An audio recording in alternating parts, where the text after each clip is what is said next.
Right, so I'm going to be talking about the idea of the brain, and the first thing which is kind of difficult in getting your head around is this: why do we think about the brain at all? Why do we think the brain is important? And indeed, for most of the time, for most of Earth's history, most people have thought that thinking is done with the heart. And there's a fairly obvious reason for this, because when you're excited, it's your heart that pounds. If you're frightened, then it's your guts. Nothing much seems to be going on inside your head. And we can see this significance of the heart just by some words that we use, these phrases that we use in English. Similar phrases are found, if those of you who speak other languages will know them. Try replacing any of those hearts by brain, and it just doesn't work. It feels clunky. So our language has like a palimpsest, this layer of old ideas sitting in there because they make perfect sense. So working out that it was the brain in the first place was really quite tricky. And in general for this, for most things in science, we have to go back to the ancient Greeks to find out what they thought about it. And Aristotle, who's often the main man in this, he thought that the heart was the center of thought because that makes sense, because that's really what it feels like.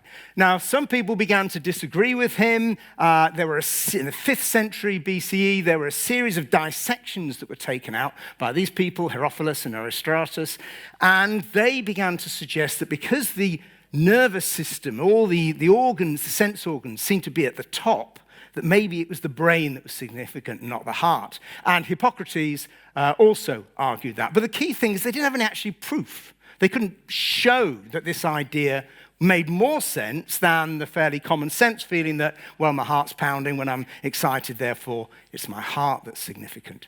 Now, an experiment was done, which I'm not going to go into in any detail because it is pretty horrendous, but suffice it to say that Galen, who did not look like that, but Galen, who was a Greek, Roman, Turkish surgeon, and also a poet and a philosopher, as well as creating what passed for medicine for most of the last 2,000 years in the West, he was able to show that if you stop the heart, a pig was still conscious. On the other hand, if you pressed on its brain, it went unconscious. So he had some good experimental evidence that suggested that the brain was the significant organ. But despite this, people didn't agree. And the followers of Aristotle, who remained incredibly dominant in Western thought, continued to argue, no, it's the heart that counts. Oops, this is right. And gradually, the idea of the brain being significant did develop, and this idea of ventricular localization. So the ventricles are these big holes we have in our brain which are full of fluid. And the idea began to circulate that these fluid-filled bits of our brain are actually where things exist. So there was memory at the back, and then thinking in the center, and imagination at the front. There's no proof for this, but this idea was repeated for over 1,000 years. People believed this and were absolutely convinced that it was true.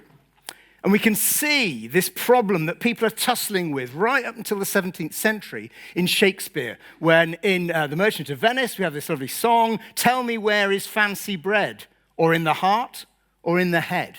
So Shakespeare knew that people were still uncertain about where this thinking business was going on, because it feels like it's in your heart, but the heart, as was soon to be demonstrated, is just a pump, whereas the brain, anatomical investigation showed us, is a really, really complicated organ. Eventually, by the late 18th century, people were confident that it was indeed the brain. And this is from Joseph Priestley, a famous chemist. So he was from Yorkshire, so you'll have to imagine this read out in a Yorkshire accent, a bit like Alan Bennett or something. And he says, "In my opinion, there's just the same reason to conclude that the brain thinks as that it is white and soft." So it's self-evident for Priestley. There's no instance of any man retaining the faculty of thinking when his brain was destroyed, and whenever that faculty is impeded or injured, there is sufficient reason to believe that the brain is disordered in proportion, and therefore we are necessarily led to consider the latter as the seat of the former. So what's happened over a period of hundreds of years is not, as you might expect, a decisive experiment. There was no single moment where, bang, oh, the apple falls from the tree, there must be gravity. There wasn't that for gravity either, but there certainly was no moment in showing that the brain is where we're thinking. Instead, you got this gradual certainty through a whole series of anatomical and experimental studies. But as soon as you start realizing that it is the brain that's where we're thinking and everything, then the question comes, how does it work? And this is kind of the theme of the book and a lot of what I'm going to be talking about, because throughout the last 300 odd years, thinkers and scientists have used technology as a way of explaining what the brain does. So we got the earliest example of this is from Descartes, who in the 1630s observed these amazing hydraulic statues in Paris parks. And these hydraulic statues, here we've got, I don't know, here's Samson or somebody's going to bop this dragon on their head, and simply by the movement of the water, this would move down and hit the dragon. In other cases, a piper would emerge from the undergrowth, play a pipe, and then go back into the undergrowth, all controlled by hydraulics. And so Descartes thought, well, if that's how these machines are working, maybe that's how our brain works. And there are fluids going down through our nerves such that when we're burned, this message goes up, the fluids go up, and then it comes back down exactly like a statue. So Descartes trying to use a metaphor, an analogy of hydraulic power, which he can see in front of his eyes, to explain how the brain works. Now, scientists straight away went away and chopped up nerves, and if it was hydraulic power, you'd expect kind of there to be gushing fluids coming out of nerves when you chop them in half. Nothing like that happened. So people were fairly soon convinced that Descartes was wrong. It was nothing quite like the hydraulic power that he was able to observe. But there was also another technology developing, clockwork. And this is an absolutely remarkable automaton created in the 1770s by a Swiss watchmaker. And this is from a BBC4 program about machines. And we're going to see, this is a little, you can go and see it. It's in Neuchâtel in Switzerland in a museum. And yeah, it writes. Just watch. Watch its eyes when we get a close-up. So it can write letters. Only ever writes the same letter.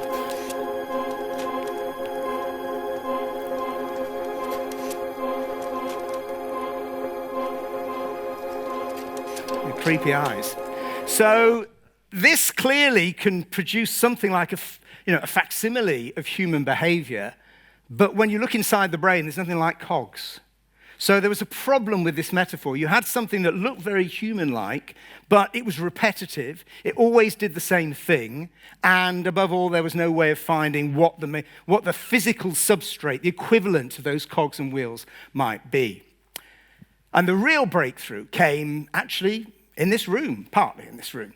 And that's the discovery of electricity. The discovery of electricity and the fact from the middle of the 18th century, it was shown that electricity could produce movement in frogs. And then in 1804, there was the electrical stimulation of bodies that was shown to the public. And Humphrey Davy, in this very room, carried out similar kinds of experiments. And a young girl called Mary Godwin may have actually been sat on these chairs and been inspired by the power of electricity to move bodies to write her thriller, horror, shock novel, Frankenstein.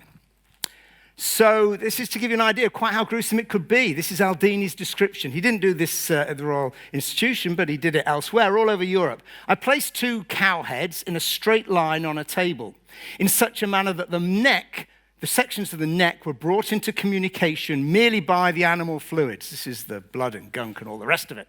When thus arranged, I form an arc from the pile, that's a battery because it's formed of a pile of discs, an arc from the pile to the right ear of one head and to the left ear of the other, and saw with astonishment the 2 heads make horrid grimaces, so that the spectators, who were in no suspicion of such a result, were actually frightened. People were terrified, the fact that you could apparently even bring dead humans back to life by using electricity.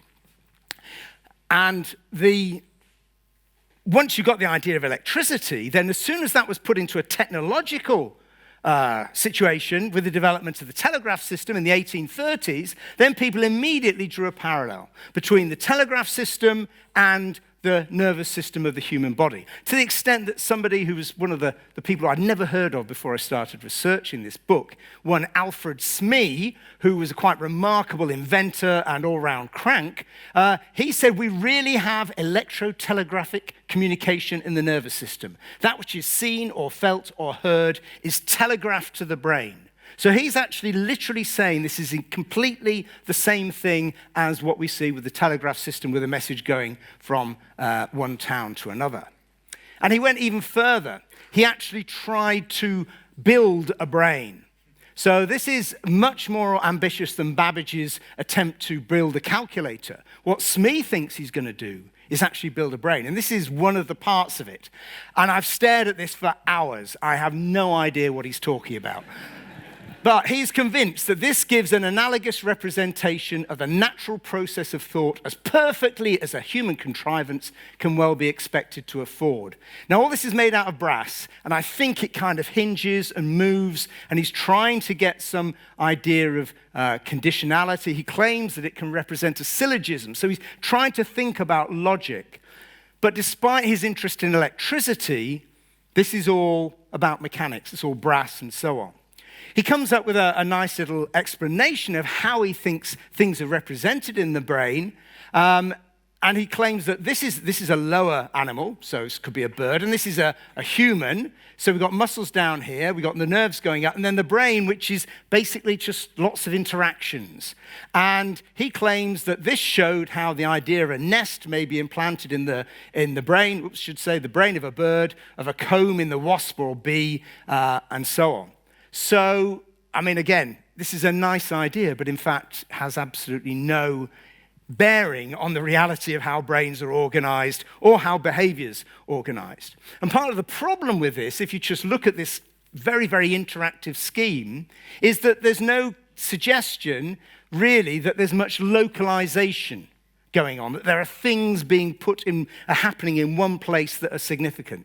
And this is surprising because at this very time, the whole of the United Kingdom, in fact, the whole of the world, became obsessed by what's called phrenology. And everybody from Karl Marx to Queen Victoria was obsessed by it. When Moriarty meets Sherlock Holmes for the first time, he makes a very dismissive remark about Holmes's head. So it was absolutely everywhere in popular culture throughout the 19th century. And this idea was basically that there are bits of the brain that do different things. Now, there's huge argument about how you could actually space these out on the brain. Above all, nobody was actually looking at the brain at all. Instead, they were feeling the lumps on the outside of the skull, which is why this is just pure bunkum, because, you know, your brain is inside your skull. It's got all those bones. You've got muscles on the outside. You can't actually feel the shape of your brain through your skull, and whatever lumps you may have on your skull don't tell you anything about your character.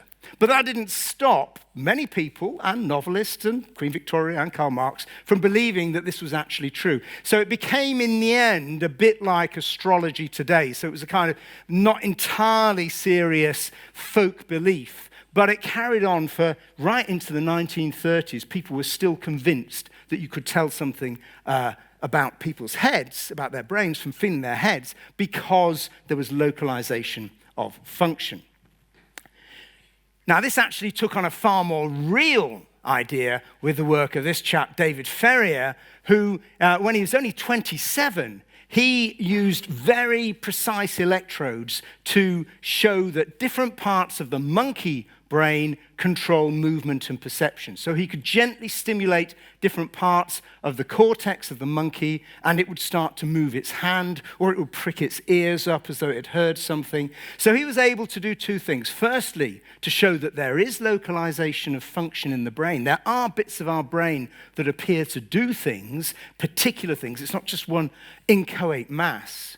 But secondly, he could draw a parallel between what is in a monkey's head and what's in a human's head. And the numbers, you can see, are the same. Now, he didn't do any experiments on a human, but he could show that anatomically, these are parallel areas. And the only thing that seemed to be different between the monkey and us is what I'm doing now. and that's speech.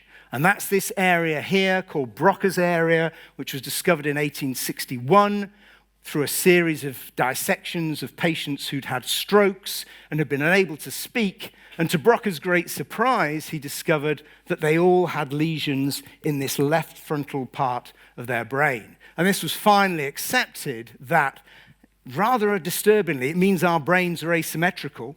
So there's one part of our brain is doing something on this side which doesn't happen here. And secondly, although there was no clear anatomical difference between us and a monkey, there was a clear functional difference. We can't see that difference between a Broca's area in a human and Broca's area in a monkey, but it's there. At the same time, scientists looking at the brain so we got this idea of localization, they began to realize that the brain is actually doing something quite complicated. It's not just sitting there and absorbing stuff. So Helmholtz, the most extraordinary physiologist of the 19th century, he said that the brain makes inductive conclusions about the world. And he made this on the basis of things like the blind spot. So all of you right now are making an inductive conclusion about your visual field, because there's part of your visual field you can't see, because that's where your optic nerve goes. So there's no light detecting cells there. But your brain basically, partly because you're moving your eyes a lot, but even if you keep your eyes steady, your brain fills it in, a bit like in Photoshop. It just copies it over. We're not going to worry. There's a little bit there I can't see. It must be the same. So you're making conclusions about the world. You're not simply passively accepting what's out there. You're processing it and even imagining, without even thinking about it, your brain is making these inductive conclusions. And then Lloyd Morgan, an early psychologist, he came up with the idea that actually the key thing that our brain does is to control what we do and to control our otherwise active reflexes. You can see this with an animal. If you remove parts of its outer parts of its brain, then you get uncontrollable reflex action. And he realized that one of the things that humans are very good at doing is stopping that uncontrollable behavior.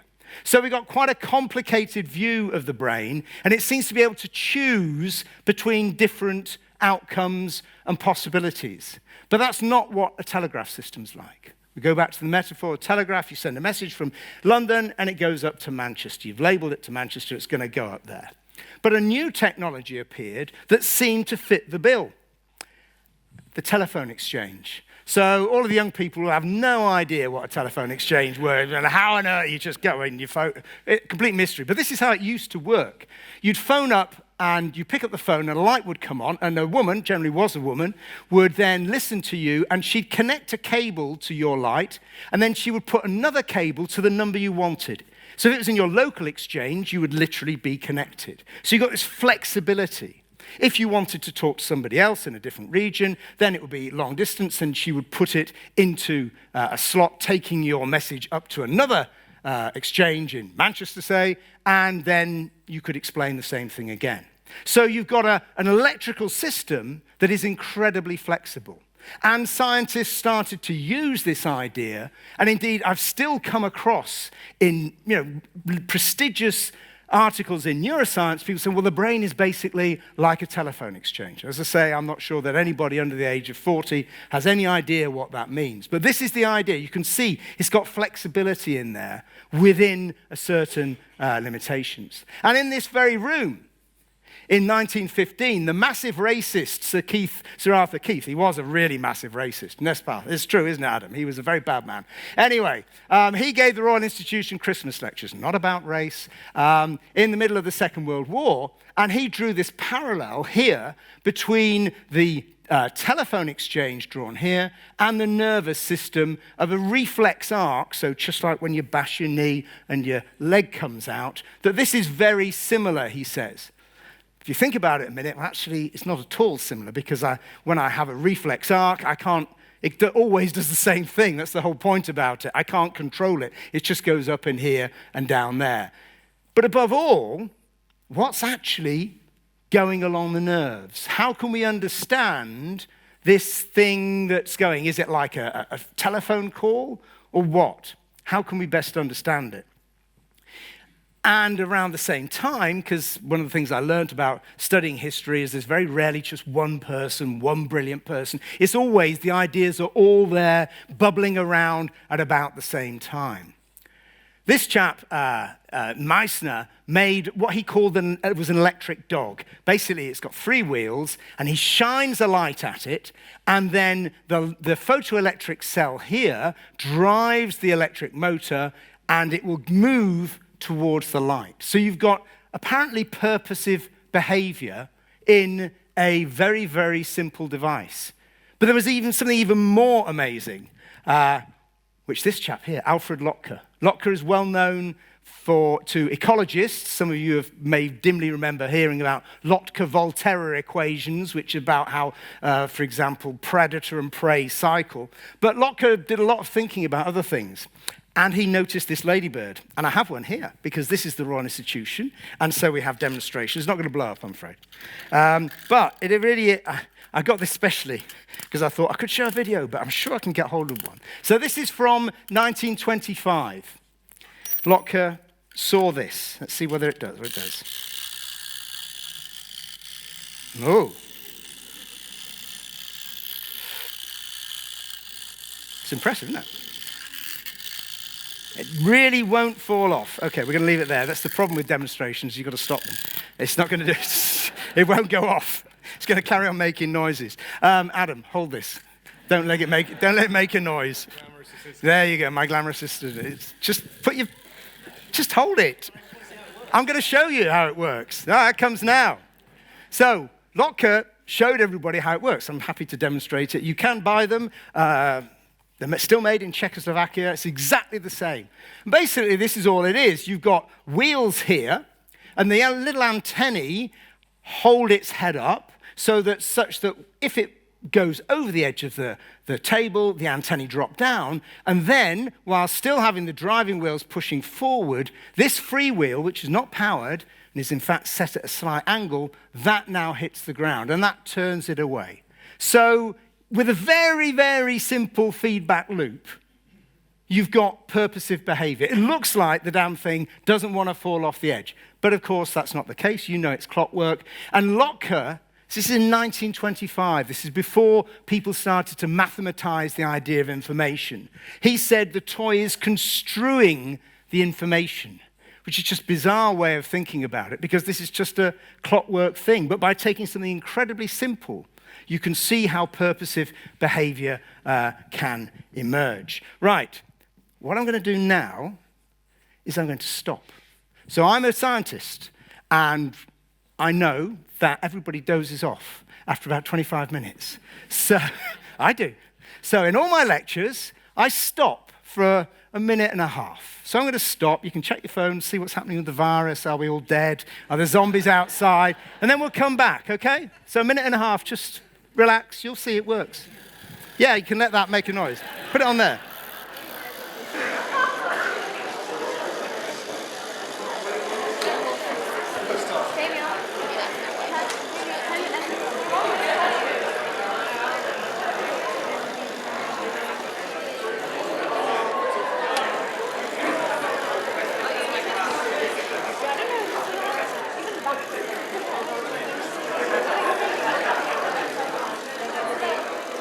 Anyway, see, that was better, wasn't it? See, now we're all awake.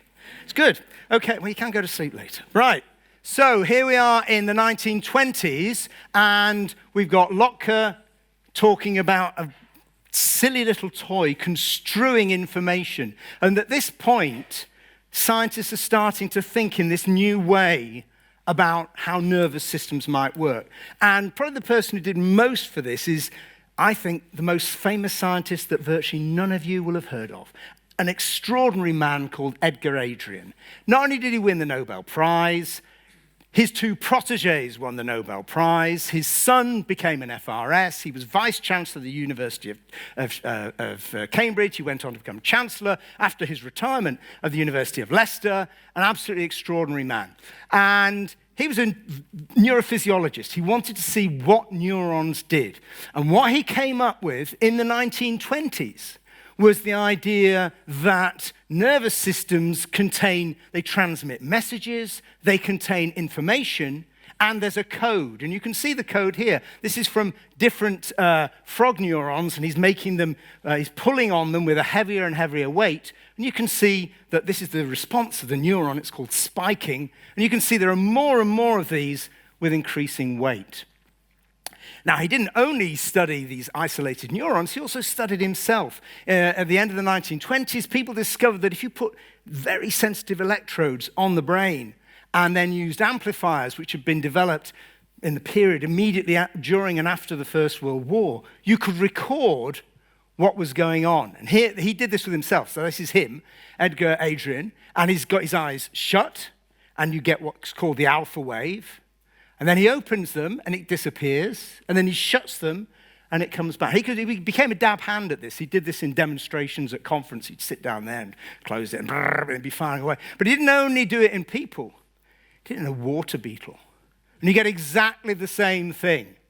Water beetle, in the dark, it's got this rhythm. All brains seem to have it. They're just kind of pulsating away. Turn the light on, the water beetle starts thinking it's water beetle-y things, and it goes away, and then it comes back again. So there's something happening. There's electrical activity in brains at different levels. There's this very simple code that you can see in neurons responding to sensory stimulation, and there's much more complicated stuff, which we still don't really understand, of this kind of what's now called an EEG taking place in the brain of you, but also of a water beetle.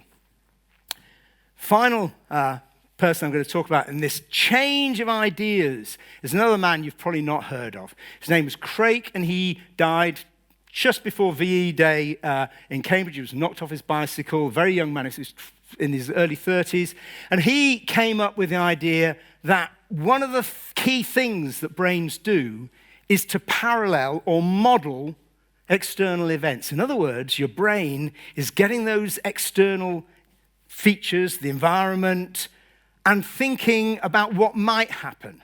We're going back to Helmholtz's idea of these inductions, making predictions. And Craik has this very significant idea about what brains are doing in terms of representing the outside world and then doing something with them in ways that remain pretty mysterious.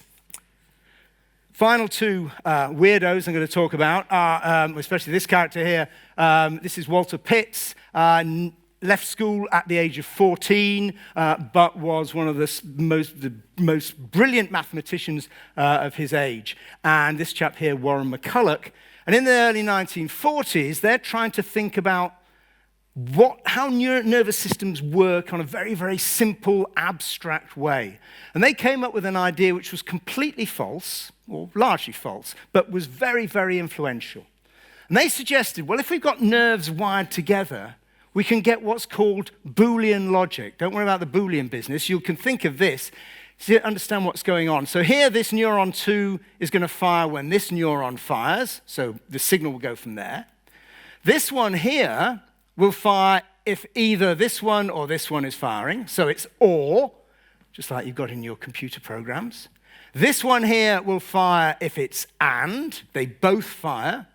And this one, 3, will fire if this one fires and this one doesn't fire. So you've got a not. These basic logical functions which have been developed and were philosophers of logic in particular were extremely interested. Bertrand Russell and so are fascinated by.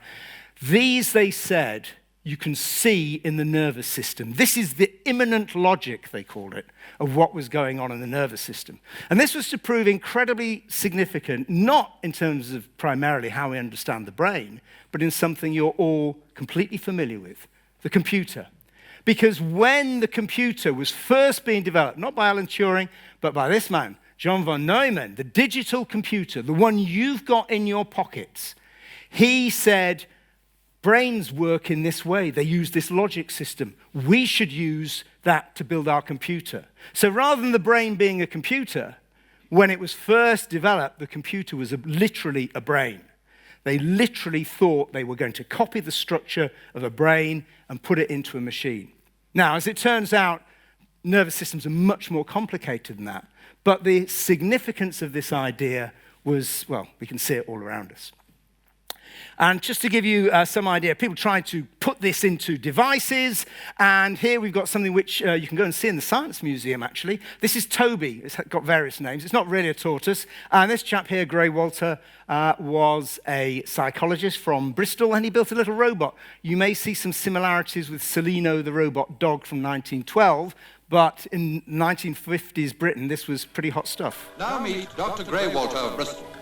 Why the torch? Well, here's the reason. It's Toby, a mechanical tortoise with an electronic brain which functions like the human mind. It doesn't. It doesn't function like a human mind. It's brilliant.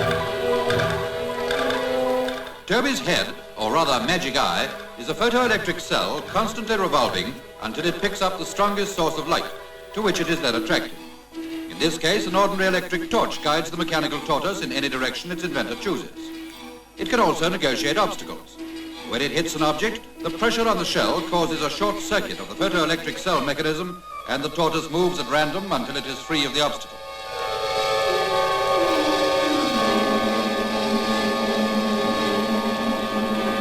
Very dramatic Thunderbirdsy music. And actually, I think it's probably speak the rest of the talk like this, because that's the way we should be speaking. You can see this at the Science Museum, and in fact, Toby would even go back into his hutch when he was feeling a bit low and his electricity was dropping. He'd go back into his hutch and recharge. So you've got this what looks like purposive behavior, but despite the flim-flam from the Pathé newsreel commentator, Walter didn't actually think that Toby was conscious. It wasn't working like a brain. But rather, you could get, like with a little clockwork device, you can get purposive behavior from very, very simple structures. So this takes us up to the 1950s, and my argument is that basically, we're still working in the world that all these thinkers I've been describing created. That's where we still think what we think the brain does. So what does a brain do? What is our current idea of a brain? Something like this. It contains symbolic representations of the outside world that it manipulates through computations, and that enables it to predict what will happen and to produce appropriate behaviors. Because the brain's not just sitting there, it's enabling us to do stuff. That's the whole point of it. And amongst the processes that take place are feedback, inhibition, and it's also calculating something about probability. So this is the kind of general agreement, I think, that most neuroscientists would have. They disagree with various bits of it, but this is the world that was created by all those researchers and emerged in the post-war world, and we're still using that. So the question then comes is, how exactly are these processes represented in the brain? If we all agree this is basically the kind of stuff that's doing, how on earth does it do it? And that's when it all gets a bit tricky. So the first point is, if it's something like a computer, well, as I've already explained, your phones, the computers you use are all digital. Yeah, that's what von Neumann had his system based on. That's the essence of those little Boolean logic and or not. But neurons aren't digital. We can see that in Adrian's data. Look, each of the neuron either fires or it doesn't. So that's digital. You've got a spike or you don't. But the way it's responding to increased intensity of weight is to shove an increased intensity of firing. It's not digital at all. People realize this very, very quickly. I mean, von Neumann figured it out very, very soon. He said, no, this isn't actually going to work in terms of understanding the human brain or any brain, because nervous systems are not digital. They're doing something else. They have a digital component, but they also have an analog aspect, and they're much more interesting, frankly, than a transistor. What about how neurons meet? When they meet, when the signal goes from one to another. It's a little representation of what a synapse might look like. Well, again, they're horrendously complicated. It's not like a link in a computer. We have dozens of different neurotransmitters that enable the neurons to respond. We have activation and inhibition, so this can go lots and lots, or it can turn itself off. In a human synapse, there are about 5,500 different protein molecules sitting there. We have no idea what most of them are doing. And there are hormonal effects. So we have hormones coursing around our body that change. We're going to amplify or reduce or alter these activities of our synapses and change them perhaps on a very, very long-term basis. So it's not simply some kind of digital wiring diagram like in a computer. It's something very, very different. Give you some example. So this is what I work on. This is the maggot. And maggots, they wriggle. And to know that they've wriggled, they have these little things called stretch cells, which basically says, I've been pulled. This is what the little muscle, the little neuron looks like. And there are loads of these along this. This isn't even in its brain. This is in its body wall as it's wriggling along. Each of these cells has 53 inputs, 18 outputs, is connected to 74 other cells, and most, if not all of those synapses, have more than one neurotransmitter. So that's not doing anything complicated. That's not trying to work out, the meaning of life, the universe, and everything. This is simply saying, oh, I've been stretched. You might want to move a bit. That's all it's saying. And yet, you have this incredible level of complexity which we don't properly understand. Here's a tweet by Sophie Scott, professor at UCL, which, with her permission, I reproduced in the book. She's an audiologist. She's interested in how hearing works and in what's called tonotopy, how the signal is preserved down the wire. And basically, this is your ear here, and she saw this drawing in a book, spent today reading about the subcortical auditory processing. Like this bastard, one neuron away from the cochlea, all hell breaks loose. 8 different cell types, 5 different parallel processing streams, all preserving tonotopy, this organization that she was interested in. And that's just the start. This is just the very, very beginning of our auditory processing. How do we ever hear anything? And you can do the same thing with, I work on the sense of smell, and it's similarly horrendously complicated as soon as you get beyond those first neurons sending a response to a sensory stimulus. And scientists have actually tried to use the analogy of a computer to see whether we can actually understand it. So these two people, Jonas and Cording, they took this MOS 6502 processor, which the older amongst you will know was the processor that used to play Donkey Kong, amongst other things, and they used all the tools of neuroscience. They established its connectome, its connections. They took bits out. They measured what the various bits were doing, and they tried to understand, using the tools of neuroscience, how this thing worked. They failed completely. Now, there is a logic to this. This is the macaque visual system, and who knows what the logic is going on there. So our tools at the moment are insufficient even to understand something that has actually been designed, not something that has evolved and has got all sorts of strange bits going on in it. Finally, what about that fMRI? You've all seen those images of the brain lighting up. Brains do not light up. This is simply how it's shown. This is the big breakthrough. This appeared on this is the front cover of Science. Science is one of the 2 weekly magazines. This was a really big deal. So they put the image, the first time they got fMRI images, and it got on the front cover of Science. Now, there's a rather harsh fact about fMRI. We'll leave aside as to quite how significant it is. Just think about the resolution. If what we want to know is how a process is represented in the brain, those calculations and all the rest of it I mentioned, then we need to know quite how fine the resolution of an image like this is, or the ones you see in the papers all the time. And 1 voxel, so think of it like a pixel, the smallest unit of an fMRI image contains about 5.5 million neurons, maybe 55 billion synapses, 22 kilometers of dendrites, that's the input part, and 220 kilometers of output. I checked all those figures because I didn't believe them. They're absolutely right. Now, that was from 2008. Our systems got a little bit better, but they are in the same order of magnitude.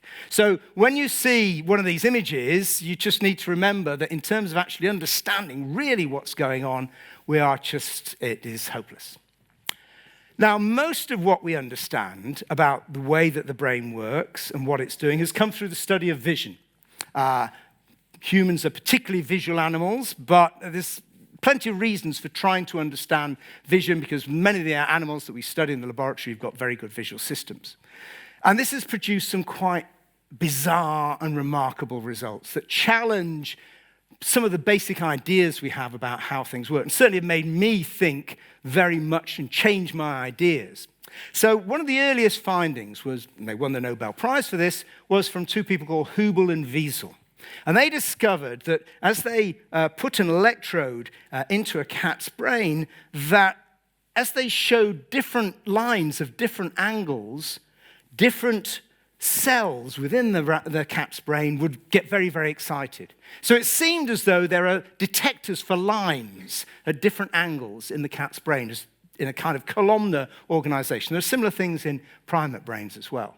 And they suggested, well, okay, maybe if we've got little dots, we've got 3 dot receptors, so these are bits of the visual field where I can see a dot, and you wire them up like this, and they're in an angle, then this cell here should respond to an angle. Okay, can understand that, maybe that's true, but then I've got to put all these images together, all these little dots and lines and all the rest of it, into my head, and I've got to be able to recognize things.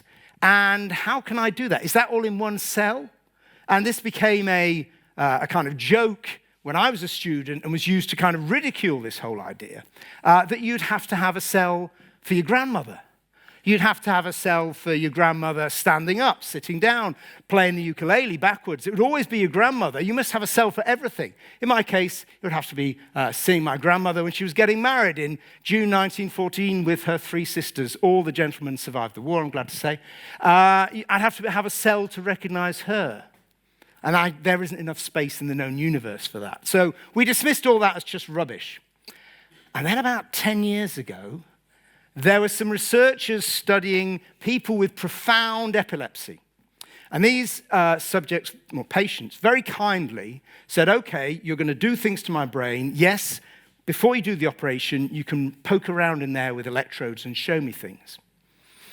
And to their great astonishment, they found that in one patient, there was a cell, just one cell that they recorded from, that responded to Jennifer Aniston. If they showed this picture, it wasn't interested. Wasn't interested in Brad Pitt at all. Had to be just Jennifer Aniston. And they could have her standing up, sitting down, all the things that we laughed about, and it would always say, oh yes, that's Jennifer Aniston. It wasn't all rubbish. There was another chap who got very excited at pictures of the Sydney Opera House. So there seems to be an astonishing degree of specificity in the brain. Now, before you get all excited, think, okay, this is a cell for Jennifer Aniston. What you've got to remember is they're just recording from one cell, but that cell is connected to millions in a network.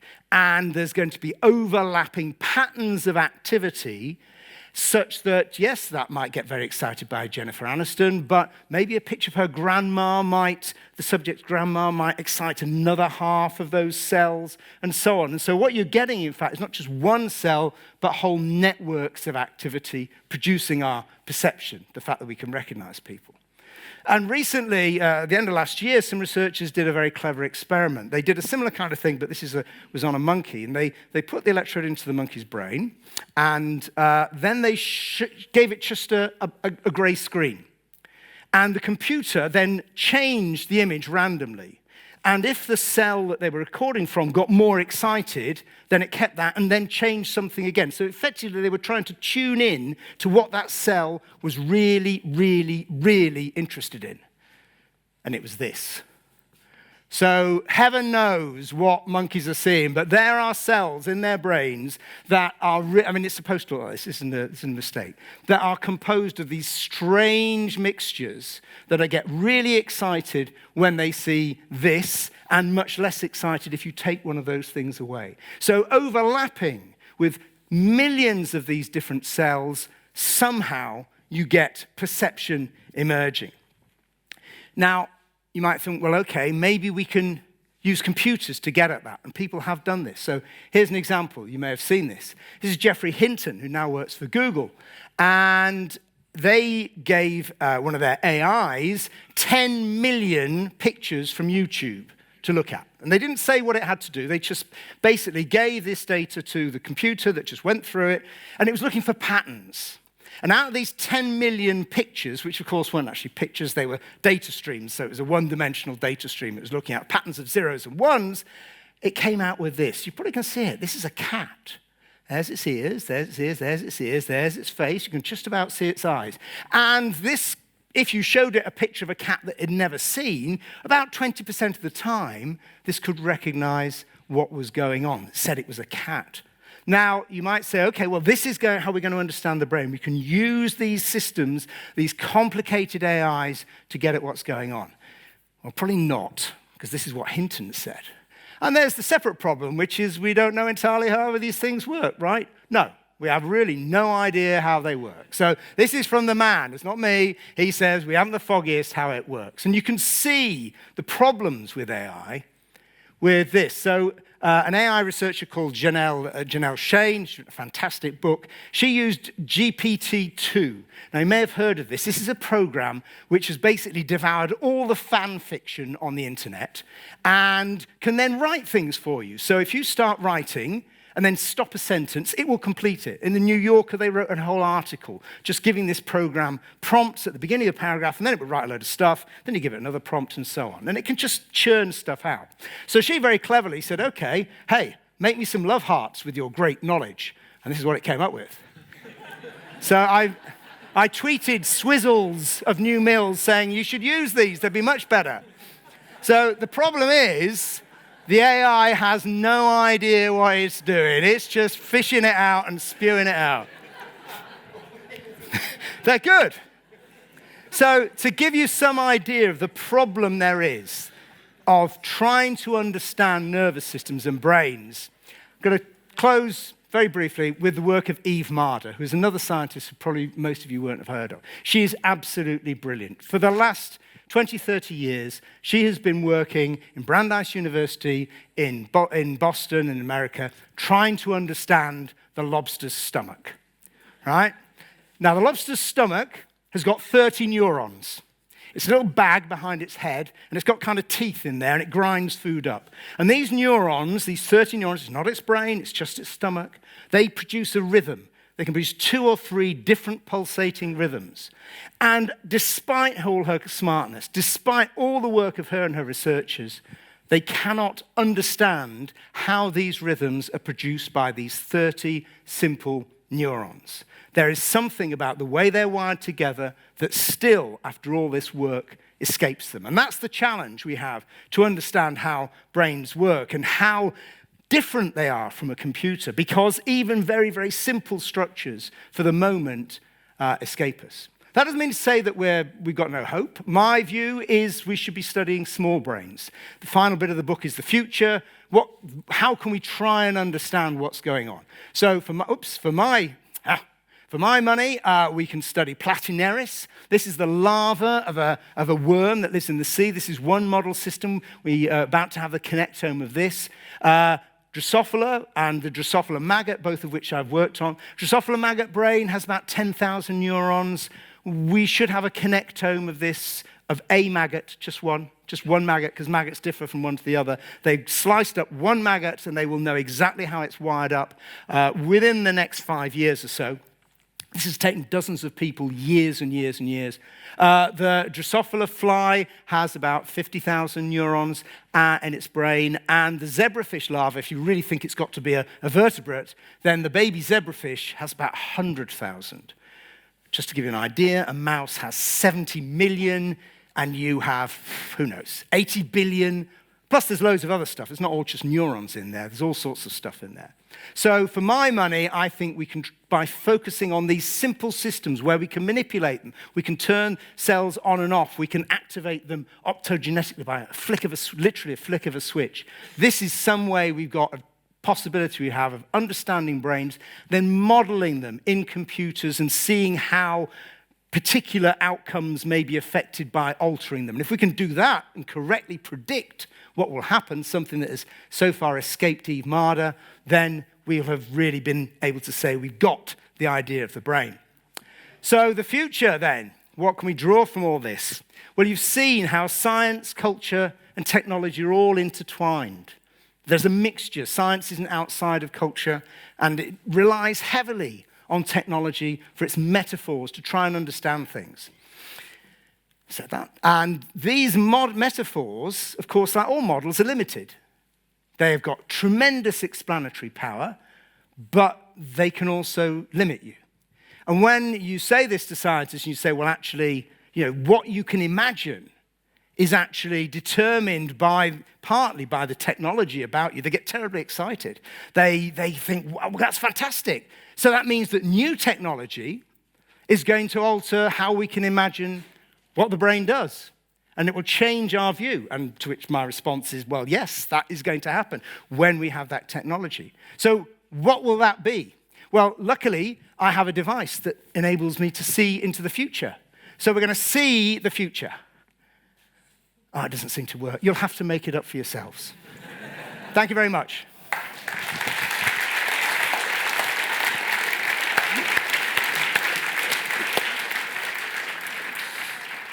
Terrific.